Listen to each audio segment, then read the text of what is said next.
A disease like Duchenne muscular dystrophy has a small patient population and therefore a small donor base. And there's really not enough money within the Duchenne community to fund a cure.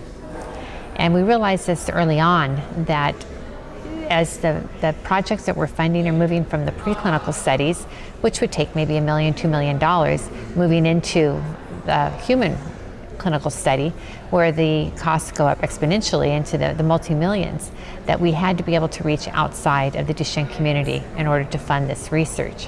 And therefore we created Cure Duchenne Ventures.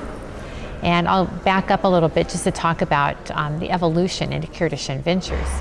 When we first funded Prosenza, which is a small, very small biotech company at the time in 2004, we were lucky enough to be able to take an equity interest with our investment back then. And fortunately, they had a successful IPO last year, and we were able to realize the return on that, which enables us now to move on and fund future research, which is really the pure venture philanthropy model, and it has proven to be quite successful.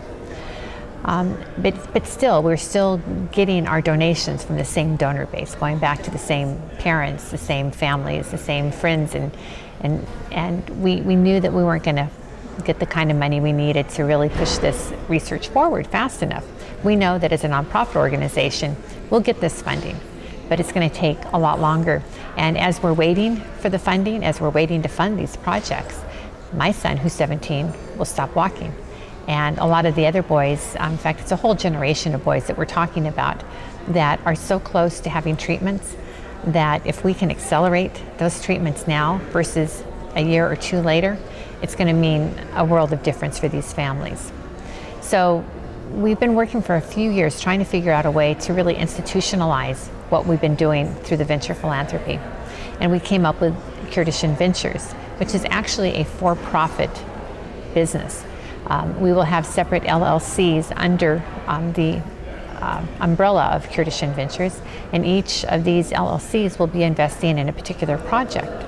The first project we're funding with Cure Duchenne Ventures will be another project with Prosenza, where we are basically enabling them to take on more research and accelerate the process of redosing patients that were on previous trials, as well as accelerate the clinical trial process for subsequent exons as they work on their lead compound to get it approved, which they'll be applying later this year for an NDA.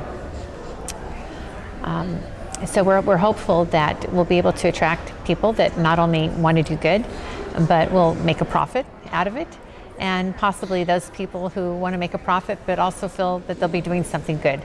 And so we're creating an extra bucket in the middle, where I think a lot of people, whether it be family foundations or high net worth individuals, have different buckets of money. They've got their philanthropy bucket of money, and they've got their investment bucket of money. And in most cases, it's managed by two different people and two totally different goals. But what we're creating, or hoping to create, is a third bucket in the middle that will overlap both of these areas, so that people can take a portion of their investment money, a portion of their philanthropy money, and put it into an investment that is going to be accomplishing the mission of saving the lives of children, and at the same time, if it is successful, they'll be able to realize a profit.